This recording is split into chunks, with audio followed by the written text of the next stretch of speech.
Step into an Amish kitchen, and you won't hear the hum of a microwave or the beep of a stovetop. Instead, you'll hear the steady crackle of firewood and the gentle clatter of cast-iron pans. The heart of the Amish cooking system is the wood-burning stove, often positioned at the center of the kitchen like an altar.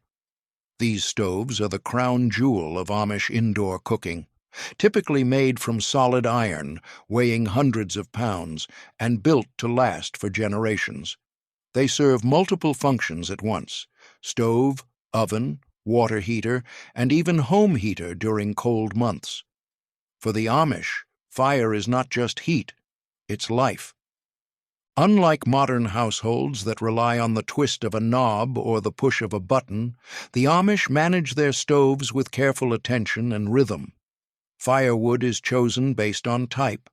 Hardwoods like oak and hickory are prized for their long, steady burns. In the early morning, coals from the night before are stoked, and fresh kindling is added to bring the stove to life. The entire day's cooking often revolves around how the fire behaves, which requires an intimate understanding of wood, airflow, and timing. A strong, hot fire is needed for baking bread. A slower, lower flame is perfect for simmering soups or preserving fruit. The layout of an Amish kitchen is designed around this stove. Counters and prep tables are positioned close by so that heavy cast-iron cookware can be handled safely. Cooking utensils are never electric. No blenders, mixers, or food processors.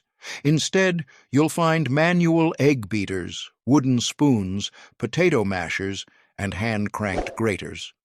Meals are made with elbow grease and experience. For example, dough is kneaded by hand on large wooden tables, and meat is ground with cast-iron hand-crank grinders that clamp onto the counter.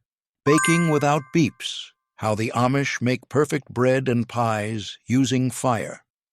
One of the most awe-inspiring sights in an Amish kitchen is the way they bake with no electricity, no timers, and no gadgets, yet still produce some of the finest bread, pies, and cakes you'll ever taste. At the center of it all is the wood-burning oven, heated solely by fire and maintained by feel, experience, and intuition. There's no digital display telling them when it's 350 degrees. Instead, they rely on subtle signs: the speed at which a sprinkle of flour darkens on the oven floor, the color of the stovepipe, or even the way the oven door feels warm to the back of the hand. Bread is sacred in Amish households, often made in large batches that fill the home with warmth and aroma. The dough is mixed by hand in enormous wooden bowls, allowed to rise beside the warmth of the stove, and then shaped into loaves without measuring cups or mixers. Recipes are rarely written down. They live in memory.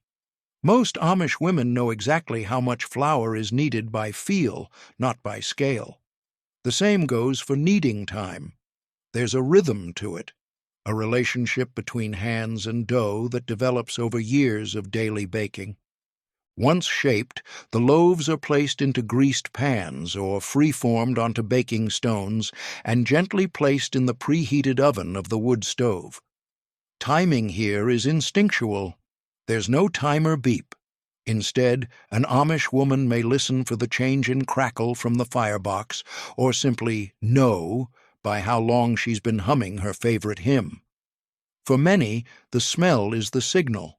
The sweet, nutty aroma of crust developing means it's time to peek inside. Even cakes, muffins, and cookies are baked without electricity. Amish cooks often rely on wood-coal temperature control, placing pans closer or farther from the fire, or using racks positioned at different levels. Some even use old-fashioned Dutch ovens placed inside the stove for an added layer of insulation and temperature stability. A toothpick or straw inserted into the center is the only tool they need to know if it's done. The result of all this fire-powered baking is food that tastes richer, feels heartier, and carries the unmistakable signature of patience and tradition. There's no prepackaged shortcut here. Every step, from grinding wheat to shaping dough to stoking the fire, is done with full attention. And while modern ovens boast precision and automation, the Amish prove that the finest baking doesn't come from machines, it comes from memory, muscle, and flame. Cast iron mastery. How the Amish cook full meals without gas or power. In a modern kitchen, people depend on knobs, thermostats, and non-stick pans to make a meal. In an Amish home, it's the weight of a skillet, the sound of the sizzle, and the color of the flame that guide the process. Central to this ancient art is the cast iron pan, the workhorse of the Amish kitchen. Heavy, durable, and nearly indestructible, cast iron can handle anything from frying, roasting, baking, simmering, and even slow cooking. It holds heat like no other material, which is essential when your only heat source is wood or coal. The Amish prepare full meals, from stews and pot roasts to fried chicken and baked beans, with nothing but fire and iron. In the morning, meat is often browned in a deep cast iron pot right on top of the stove surface, then combined with vegetables, herbs, and water or broth. The pot is then placed on a cooler section of the stove, where it simmers slowly all day long. There are no electric slow cookers or instant pots, just the steady patience of a real fire. Stews and soups are often made in cast iron Dutch ovens or enamel-coated kettles.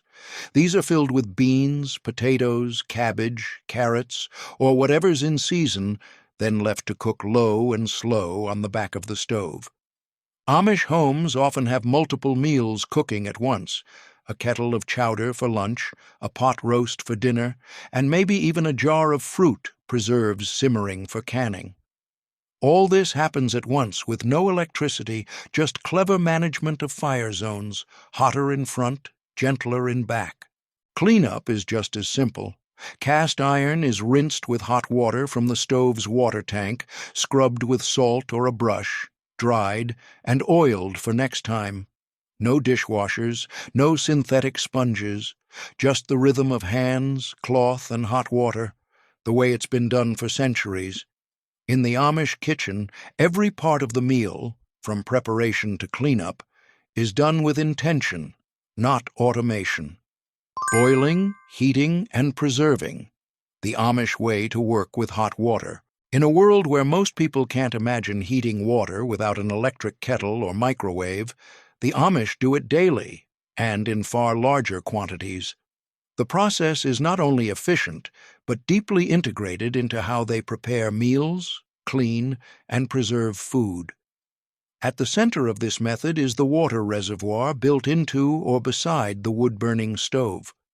These reservoirs are metal compartments, often built right into the body of the stove, where water heats up slowly throughout the day, silently and steadily, just from the heat of cooking or the house-warming fire.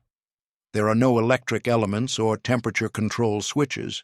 Instead, the Amish manage heat by timing and placement.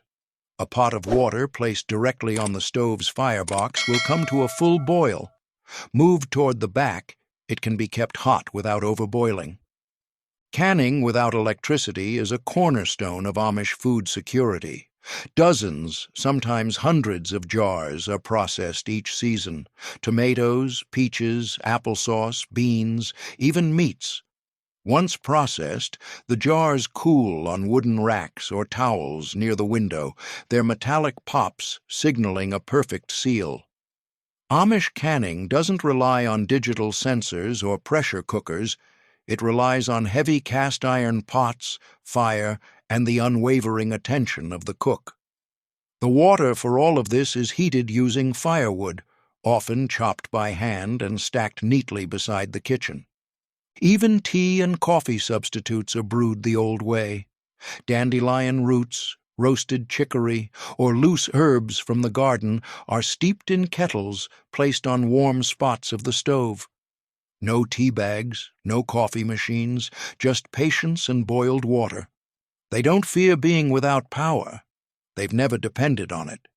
They know that food doesn't come from machines, but from hard work, good soil, and the warmth of a well-tended fire.